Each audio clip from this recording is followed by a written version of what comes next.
नमस्कार। मैं 5000 वर्ष पुरानी सभ्यता और संस्कृति वाले देश भारत का एक ऐसा नागरिक हूँ जिसकी सनातन संस्कृति ये सिखाती हैं अयो नीच परो वेति गणना च लघु चेत सामो उदार चरित नाना तो वसुधैव कुटुंबकम।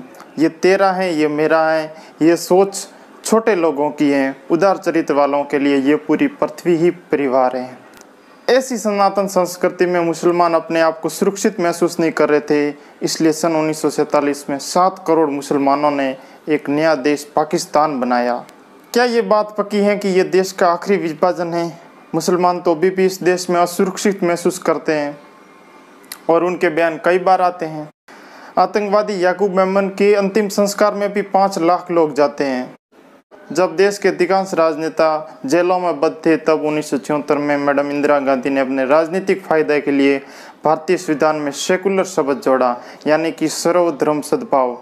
भारत का संविधान, भारत की सरकार, भारत की व्यवस्था प्रत्येक पंथ के मानने वाले लोगों के साथ बराबर व्यवहार करेंगे। लेकिन क्या रियलिटी में ऐसा होता है? सन 1989 में सेकुलर भारत के एक राज्य जम्मू कश्मीर में 6 लाख कश्मीरी पंडितों को घाटी छोड़ने के लिए मजबूर कर दिया गया और यहाँ की सेकुलर सरकार ने उनके लिए कुछ भी नहीं किया। जब कांग्रेस की सरकार ने संविधान में वर्ड जोड़ा कि भारत का संविधान सेकुलर है, भारत एक सेकुलर स्टेट है, तो फिर कांग्रेस का एक प्रधानमंत्री संसद में खड़े होकर क्यों कहता है कि देश के संसाधनों पर पहला हक मुसलमानों का है? सेकुलर देश भारत के एक राज्य बंगाल और बंगाल की मुख्यमंत्री श्री ममता बनर्जी अपने वोट बैंक के खातिर क्यों सनातनी हिंदुओं को दुर्गा पूजा विसर्जन की इजाज़त नहीं देती है? सेकुलर देश भारत के राज्य उत्तर प्रदेश का एक पूर्व मुख्यमंत्री यह बयान कैसे दे सकता है कि मैंने मुसलमानों को गिनकर पुलिस में भर्ती करवाया और कहा था कि प्रत्येक थाने में 2-2, 3-3 मुसलमान होने चाहिए। आपने देखा जब पुलिस भर्ती हमारे जमाने में हुई तो मैंने साफ कह दिया कि कितने % मुसलमान होना चाहिए।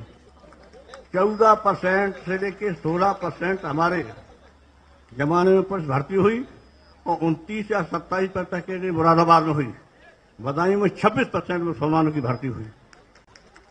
जब हमने आदेश दिया तो अखिलेश ने भी आदेश दिया कि भाई हर थाने में 3-4 मुसलमान सिपाही होना चाहिए। क्या है कि नहीं है? बताओ आप कि क्यों है? अब बताओ क्यों है? इसलिए कि हमने भर्ती की, इसलिए है। सन 2013 एक हिंदू महिला का रेप किया जाता है और उसके बाद जब दंगे होते हैं तो वहाँ का मुख्यमंत्री मुसलमानों का पक्ष लेने के लिए सर पर टोपी लगा कर आता, जो पहले कभी नहीं लगाता, लेकिन उसमें अपना समर्थन दर्शाने के लिए टोपी लगा के आता है। जब भारत की सरकार पाकिस्तान, बांग्लादेश तथा अफगानिस्तान से पीड़ित होकर आए हिंदू शरणार्थियों को नागरिकता देती हैं, तब तो उनका बड़ा विरोध होता है। शाहीन बाग पर महीनों तक धरने चलते हैं, लेकिन रोहिंग्या घुसपैठियों को नागरिकता देने की वकालत क्यों की जाती है? कि आप इसको मुसलमान की नजर से मत देखिए, ये रेफ्यूजी हैं जिनके जिस जगह से लड़ कर आए हैं, इन पर बहुत जुल्म किया गया और आज भी जुल्म हो रहा है। हम उम्मीद करते हैं कि हुकूमत हिंद ये 40,000 रोहिंग्या मुसलमान जो दीन के एतबार से मुसलमान है, जो हिंदुस्तान की सरजमीन में आकर पनाह लिए हुए, हिंदुस्तान इनको पनाह देगा। अगर भारत एक सेकुलर स्टेट है तो यहाँ के संविधान से बढ़कर भी कुरान को दर्जा हासिल क्यों है? क्यों जनसंख्या कम करने का जिम्मा हिंदू सनातन संस्कृति पर ही लादा गया है? जब भारत का यह संविधान कहता है कि किसी के टैक्स के पैसों का उपयोग किसी खास धर्म विशेष के बढ़ावा देने के लिए नहीं किया जाता, तो मोदी सरकार के आगमन से पहले हिंदुस्तान के सनातनियों की गाड़ी कमाई क्यों हज की सब्सिडी के लिए मुहैया कराई जाती थी? अगर किसी धर्म विशेष के लोगों के लिए कुरान का उल्लंघन नहीं किया जा सकता तो वो केवल दीवानी मामलों में क्यों लागू हैं? क्यों उनको फौजदारी कानून में भी लागू नहीं करते हैं, जहाँ पर चोरी की सजा के लिए हाथ फेर काट दिए जाते हैं, रेप करने पर सरेआम सर कलम किया जाता है? अगर भारत एक सेकुलर देश है तो यहाँ की शिक्षा व्यवस्था अलग अलग बच्चों के लिए अलग अलग क्यों है?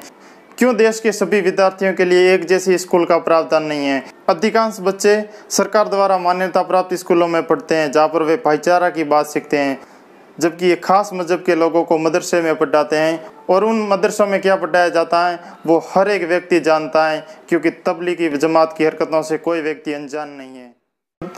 सेकुलरिज्म ये सर्वधर्म सद्भाव निरपेक्षता, ये एक ऐसी नशे की गोली है जो केवल हिंदू सनातनियों को दी गई है और यह षड्यंत्र इसलिए रचा गया है ताकि मुसलमानों की आबादी बढ़ जाए और हिंदुओं की आबादी कम हो जाए, ताकि कांग्रेस सदा के लिए अपनी सरकार मुसलमानों के बलबूते पर बनाती रहे। क्योंकि एक दिन हिंदुओं को तो अपनी पहचान पता चल ही जाएगी और फिर वे कभी कांग्रेस को वोट करने वाले नहीं हैं। वसुधैव कुटुंबकम, ये भाईचारा, ये अपने संस्कार उस सभ्य समाज के लिए थे जो 5000 वर्ष पूर्व विद्यमान थे। ये आज के जैन समाज के लिए, बौद्ध समाज के लिए हैं, ईसाई समाज के लिए हैं। तबलीगी जमात जैसी प्रवृत्ति वाले लोगों के लिए ये भाईचारा का पालन नहीं कर सकते। सेकुलरिज्म के नाम पर बहुसंख्यक समाज को मूर्ख बनाया जा रहा है। मैं महेंद्र कुमार ऐसी आदर्शीय बातों को रिवील करता हूँ। आपकी आवाज़ मेरी आवाज़ को देखकर किसी इस आवाज़ को बुलंद मेरे साथ जुड़ने के लिए कीजिए चैनल को सब्सक्राइब। टाइम देकर सुनने के लिए आप सबका धन्यवाद।